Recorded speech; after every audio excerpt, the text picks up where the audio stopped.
Hi, I'm Terry Pierce from Untold Play, and this is video number 2 in my series on learning from games.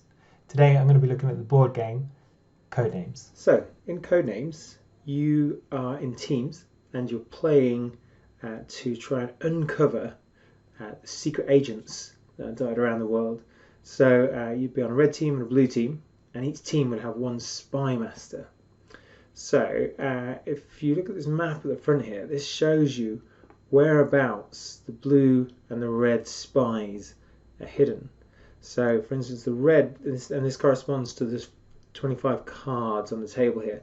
So, for instance, there's a row of 3 reds here, you can see. So that's this 3 here. So if you just imagine this card being kind of underneath that. So you've got your 3 reds there, and a red there, and there, and there, and there, and there.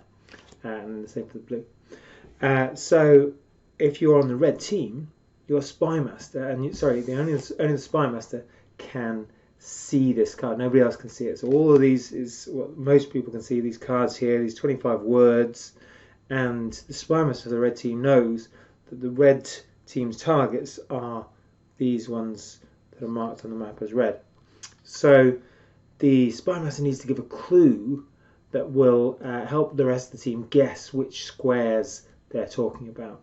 So, for instance, if I was the red spy master and I wanted my people to guess the right squares here, I could look at these and I could say, you know what, I've got mammoth here, I've got scorpion here, and I've also got there was another one here, I think. There was also kangaroo here, as was red. So that's 3 animals. So I could say, and you can only use a 1-word clue here. So I could say creature 3. So that's saying I'm trying to give you a clue that there are 3 here where creature as a clue will help you to get it. So if they then guessed scorpion, if they then guessed that one, and that one, I would say yes, great, well done, you've successfully uncovered these 3 red spies. We've just got 3 of our way towards the goal.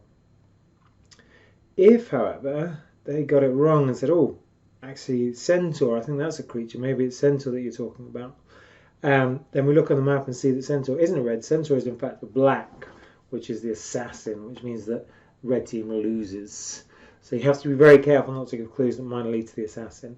If I gave a clue and they wrongly guessed on a grey square, then they get to just murder an innocent bystander. So that's also not ideal.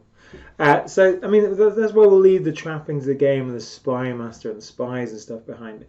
It's a great little game. It's a great game for just a short kind of fun thing between. You have to have a few people because there has to be people trying to guess and people trying to give clues on each team. But what it does really well is it gets you thinking about connections between words, and that's where I'd like to focus on, that we could move that away for anything.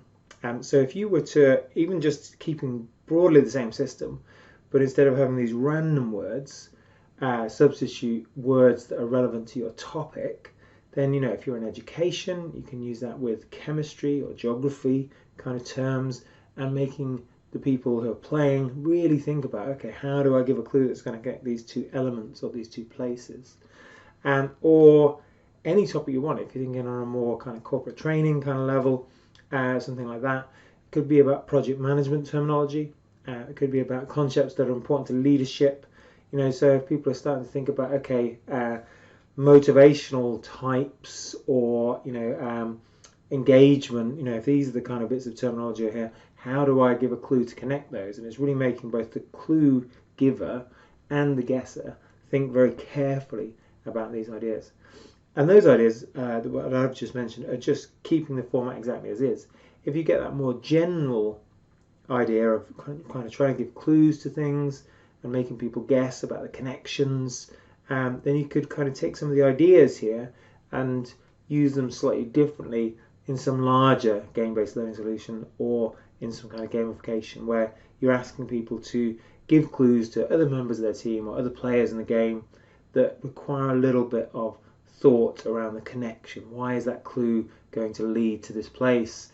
And the possibility for it to go wrong. So some of the great things that come about in game-based learning about freedom, about trying to make mistakes, about getting feedback on those mistakes, those can really easily be brought in there.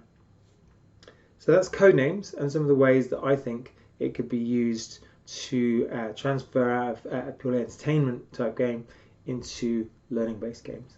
Thanks for watching. This was video number 2 in my series on learning from games. You can join me next week for video number 3, where I'll be looking at another game. It might be a video game, might be a board game, might be some other kind of game, and what we can learn from it to take into educational games. And if you like the video, please subscribe or come along to my website at www.untoldplay.com and subscribe to my newsletter, or feel free to send me an email at terry@untoldplay.com.